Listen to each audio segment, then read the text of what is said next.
sou pobre, pobre, pobre de maré, desce. Eu sou rica, rica, rica de maré, maré, maré. Eu sou rica, rica, rica de maré, desce. Eu sou pobre, pobre, pobre de maré, maré, maré. Eu sou pobre, pobre, pobre de maré, desce. Eu sou rica, rica, rica de maré, maré, maré. Eu sou rica, rica, rica de maré, desce.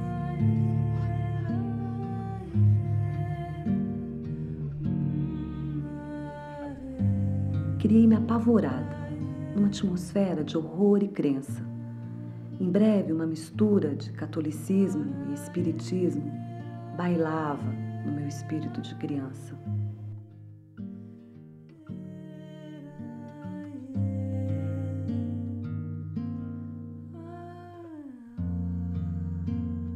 Nós somos a tradicional família mineira, sabe? Ela achava que não havia necessidade propriamente de um casamento. Desde que a pessoa gostasse de outra, poderia viver com aquela outra. Depois, parece que ficou com a cabeça meio virada, virou comunista, não sei. Era uma pessoa de ideias assim, um pouco avançadas para a época, porém muito criteriosa. Ela era professora. Pobre, pobre, pobre de maré, maré, maré. Eu sou pobre, pobre, pobre de maré, desce. Eu sou rica, rica, rica de maré, maré, maré. Eu sou rica, rica, rica de maré, desce. Quero umas de vossas filhas de maré, maré, maré. Quero umas de vossas filhas de maré, desce. Que oficinarei a elas de maré, maré, maré. Que oficinarei a elas de maré, desce. Eu sou pobre, pobre, pobre de maré, desce. Eu sou rica, rica, rica de maré, maré, maré. Eu sou rica, rica, rica de maré, desce. Quero umas de vossas filhas de maré, maré, maré. Quero umas de vossas filhas de maré, desce. Que oficinarei a ela de maré, maré, maré. Que oficinarei a ela de maré, desce. O ofício de professora de maré, maré, maré. O ofício de professora de maré, desce. Esse ofício me agrada de maré, maré, maré. Esse ofício me agrada de maré, desce. Vamos fazer a festa juntas de maré, maré. Vamos fazer a festa juntas de maré, desce. Vamos fazer a festa juntas de maré, maré, maré. Vamos fazer a festa juntas de maré, desce. Vamos fazer a festa juntas de maré, maré, maré. Vamos fazer a festa juntas de maré, desce. Juntas fazer a festa de maré, maré, maré. Vamos juntas fazer a festa de maré, desce. Vamos juntas fazer a festa de maré, maré, maré. Vamos juntas fazer a festa de maré, desce. Vamos juntas fazer a festa de maré. Vamos juntas fazer a festa de maré.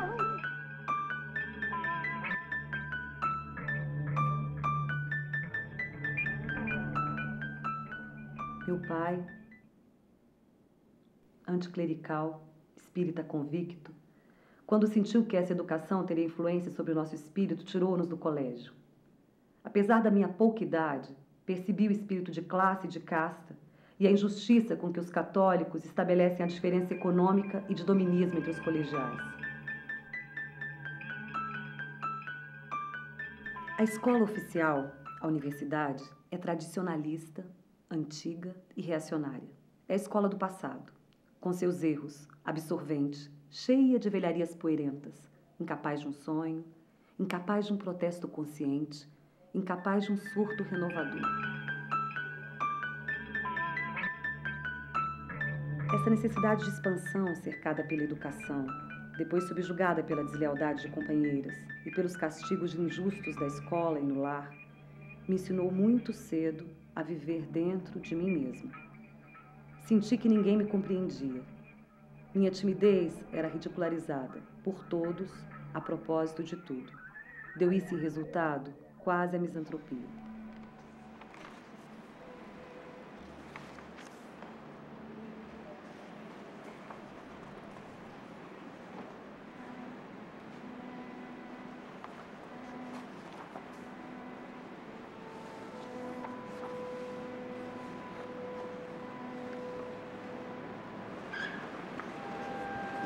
Olha, ela publicou Na plebe, ciências básicas e auxiliares da pedagogia.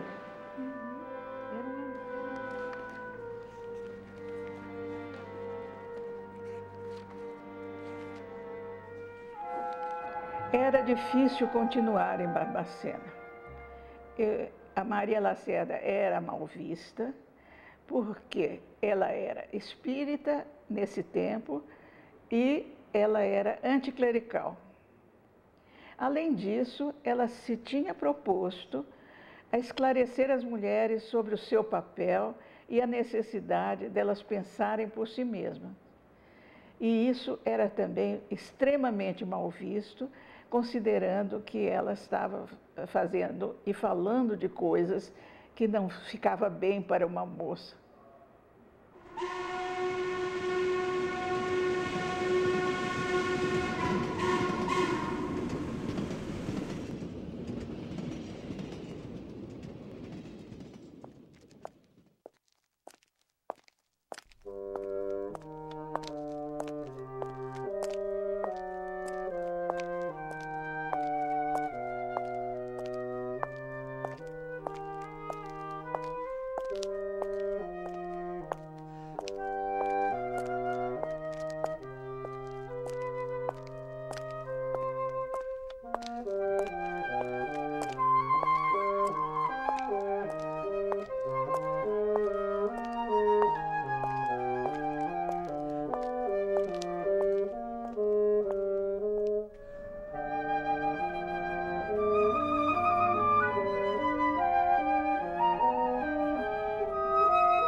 Uma caixa ligada ao fio condutor da eletricidade que move toda a cidade. Sinto, no seu interior, o trabalho mortal de um ser faminto lutando corpo a corpo com a morte. Zumbi o dínamo, o esmeril morde o metal. Uma chuva de centelhas com abelhas de fogo espirra do motor. O artífice está de escafandro. É o mergulhador da luz triunfal. Desce ao âmago dos raios violetas, 20.000 HP em cada braço. E quando torna o sol, já não se vê nenhuma das máquinas brutais mastigadoras de aço.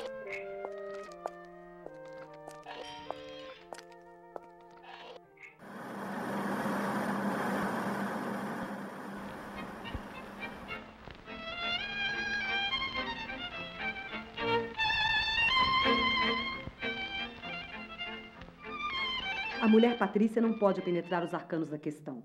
Na sua maioria, escrava da religião, dos trapos, dos bombons e do salário, não pode pensar senão pela cartilha dos dogmas, das modistas das vitrinas e da luta pelo estômago. A religião, em constante conflito com a ciência, tem na mulher a alavanca reacionária contra a evolução para feitos mais altos. Enquanto não souber pensar, será instrumento passivo em favor das instituições do passado. E ela própria, inconsequente, trabalha pela sua escravidão. Em que consiste a emancipação feminina? De que serve o direito político para meia dúzia de mulheres se toda a multidão feminina continua vítima de uma organização social de privilégios e castas em que o homem tomou todas as partes do leão? Só caminha para a emancipação quem se coloca fora da lei, fora do prejuízo, dos dogmas, dos preconceitos religiosos e sociais, para conhecer-se, para realizar-se.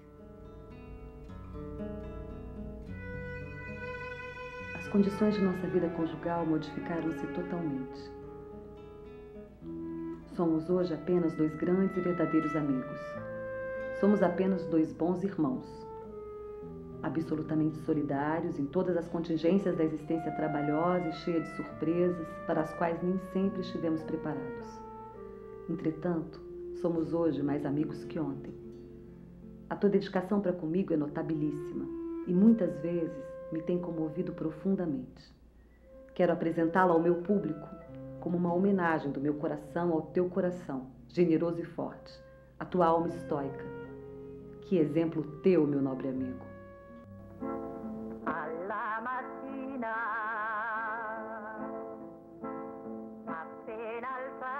E enquanto a porcentagem de analfabetos for a que conhecemos em todos os países, e enquanto a instrução permanecer o que é e acessível apenas a uma parte da humanidade, enquanto o proletariado não cuidar das suas escolas, da sua cultura, num surto titânico contra a exploração do homem pelo homem, inútil pensar na equidade social, porquanto haverá sempre uma facção mais esperta, a qual tomará as rédeas dos governos e os lugares privilegiados em detrimento de outros sonhos mais altos. Para a mentalidade individual, é preciso a noção de responsabilidade. O nosso anseio vai bem mais longe.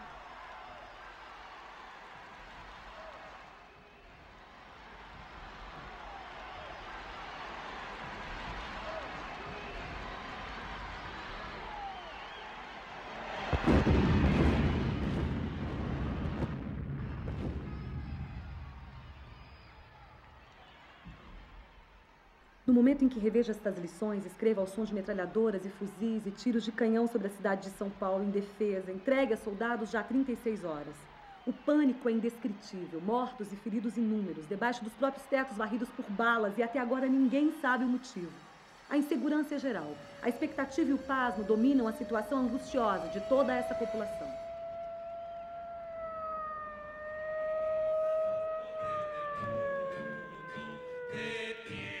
Algumas vezes eu estive com Maria Lacerda de Moura, sempre com manifestações, entendeu?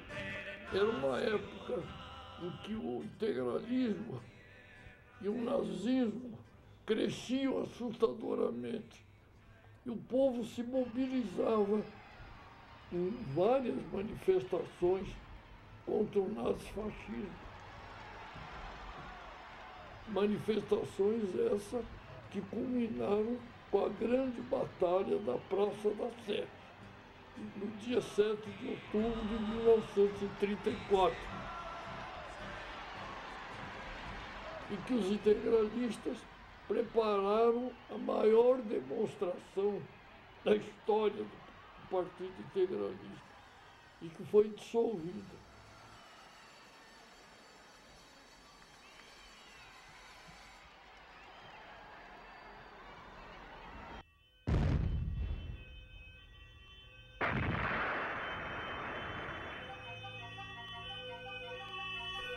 Todo o gênero humano prepara-se cada vez mais para o suicídio coletivo.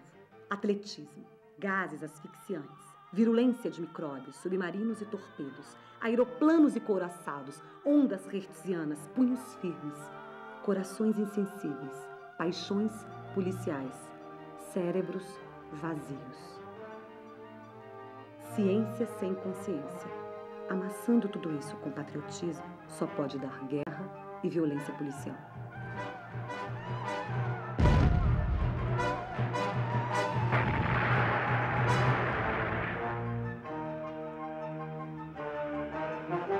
Olha, aqui, ao Centro Acadêmico, na pessoa do acadêmico Paulo Teixeira de Camargo, aos camaradas de O Combate, a toda a imprensa brasileira, a todas as classes sociais representadas na manifestação popular, que a 24 do Corrente se apresentaram à redação do jornal fascista e o Piccolo para defender o livre pensamento. E o último, ela põe o seu credo, né?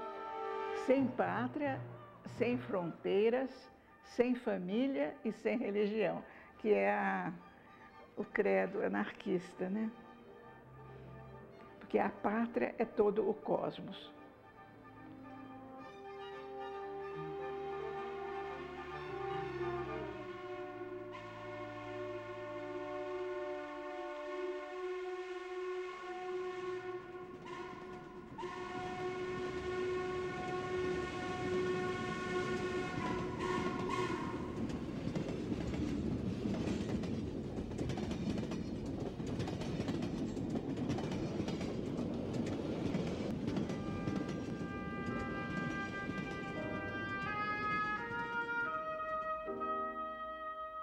livre de escolas, livre de igrejas, livre de dogmas, livre de academias, livre de muletas, livre de prejuízos governamentais, religiosos e sociais, tão antissocial quanto possível.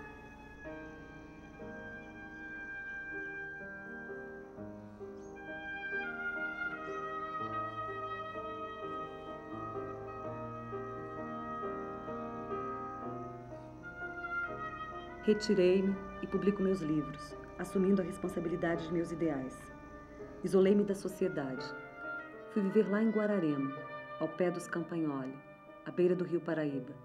As águas correndo e o vento brincando com as folhas e os arbustos, inspirando o amor ao próximo. Isolados do tumulto da cidade frenética, das fábricas enfumaçadas, dos bondes e do vozerio humano, com ecos de rádios propagando falsidades e da imprensa caluniando os bodes expiatórios que se opõem aos planos da invasão fascista. Foi então que pude confraternizar no estoicismo da vida rústica, dentro da resistência pacífica e da não violência, aprendendo a conhecer-me melhor.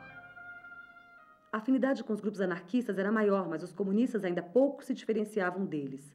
Havia mesmo os que não conseguiam compreender tantas diferenças e hostilidades entre quem só queria a justiça social. Do movimento feminista eu não queria mais saber. Não era nada do que meu espírito irrequieto e atormentado desejava.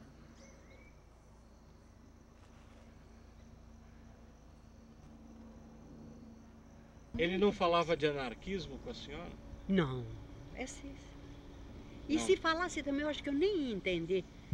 Se anarquismo era aquilo que ele fazia, Deus salve o anarquismo, porque ele só fazia bondade.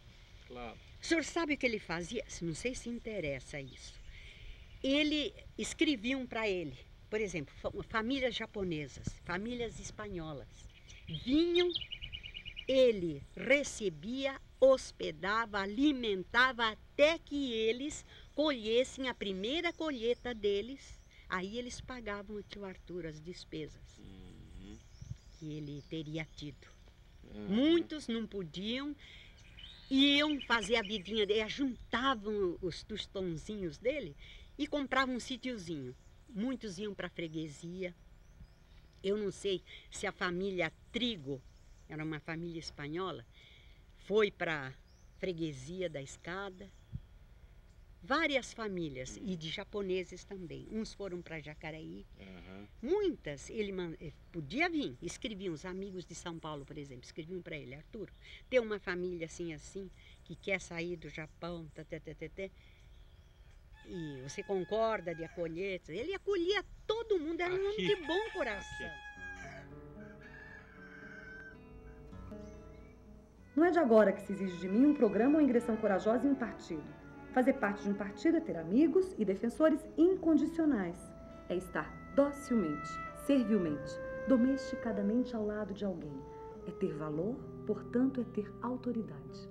O meio de combater a guerra é individual, é a objeção de consciência, é a deserção heróica, é a proteção aos objetores, é a assistência aos desertores, é não contribuir de nenhum modo para a loucura coletiva do massacre do gênero humano.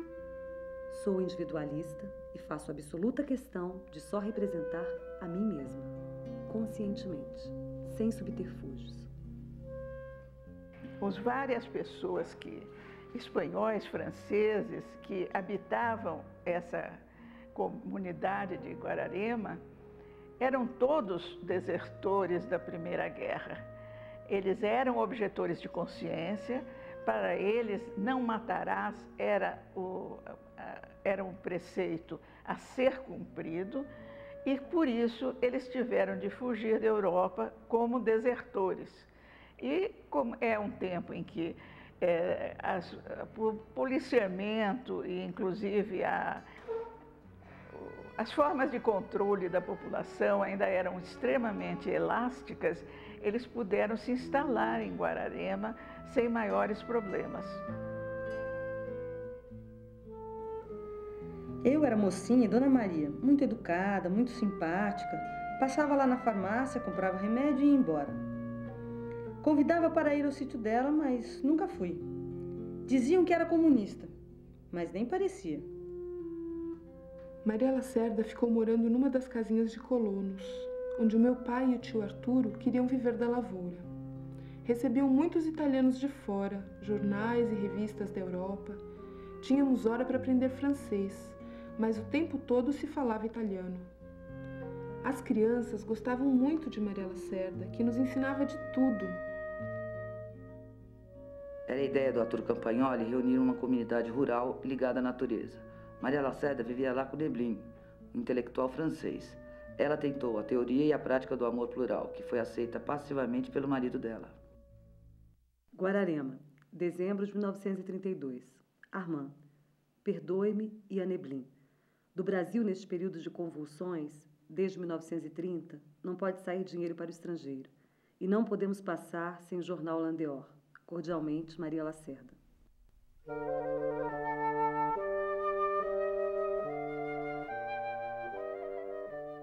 O amor não pode ser regulamentado. Os comunistas pensaram no amor como companheirismo, sem exclusividades. Entre os anarquistas, surgiu a ideia do amor livre, experimentado em algumas comunidades com penosas consequências. Para um individualista e objetor de consciência, é preciso conhecer a si mesmo para aprender a amar. Não se confunda o amor plural com promiscuidade ou volubilidade. Amor quer dizer escolha não deliberada. E só o amor plural nos ensina a colher o ser ideal através dos seres a quem amamos.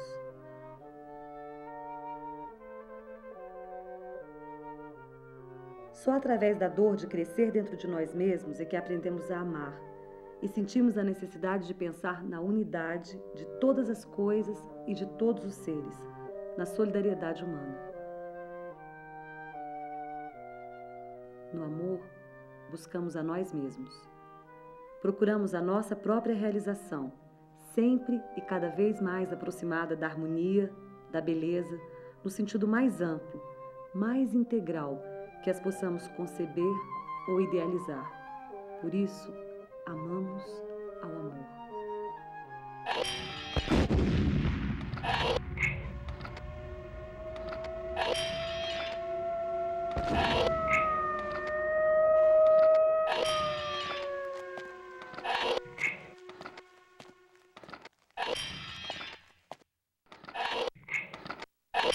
Barcelona, 12 de agosto de 1937. Meu caro Armand, há cerca de um mês você deve ter recebido uma carta anunciando minha chegada a Barcelona. Fui denunciado como comunista por um fascista e expulso sem processo depois de 11 meses de prisão. Não estou muito tranquilo, pois deixei no Brasil meu filho e Maria Lacerda, de quem não tenho notícias há 8 meses, pois ela também foi denunciada pelo mesmo fascista. Logo poderemos falar disso, espero, pois moro na França neste momento. Mas, por enquanto, até nova ordem, é melhor não dizer nada. No movimento de repressão de 35 do ditador fascista Getúlio Vargas, muitos camaradas foram presos. Muitos foram postos em liberdade em junho com o fim do estado de sítio. Maria Lacerda teve a sorte de poder fugir, mas teve de se esconder durante muito tempo. Fraternalmente, Neblin.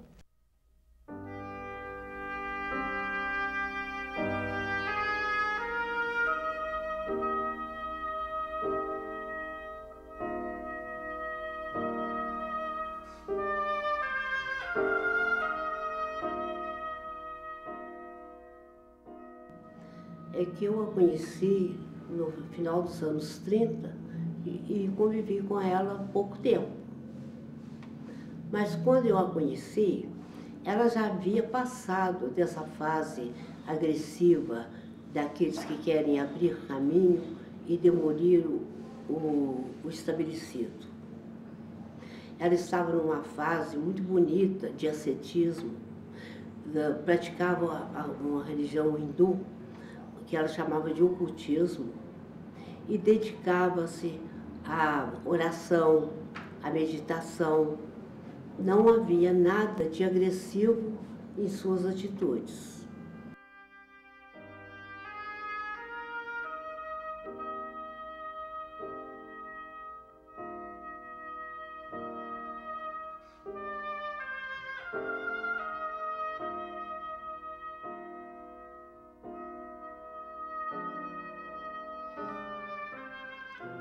A minha biografia eu a vivo no silêncio da vida interior. Os fatos exteriores nada importam. Valem pelo despertar das consciências após uma das tragédias interiores. E a beleza dessas tragédias muito íntimas, no cenário dos abismos de luz e sombra da alma humana, está no silêncio sobre o que se desenrolam dignamente, mudamente, iluminando o ser na sua trajetória pela vida em busca de uma libertação cada vez mais alta, para uma escalada além do tempo e do espaço.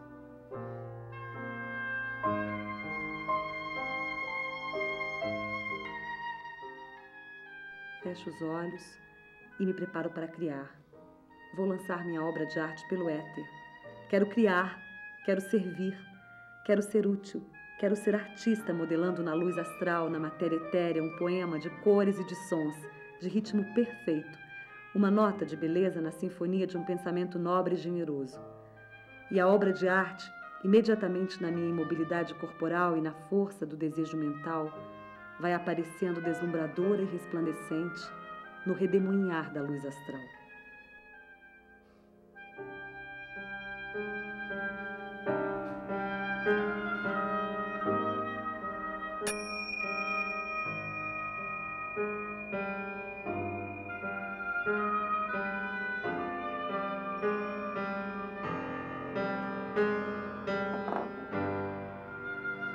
O rolar dos astros nas suas órbitas é uma nota de música na orquestra sinfônica da vida eterna.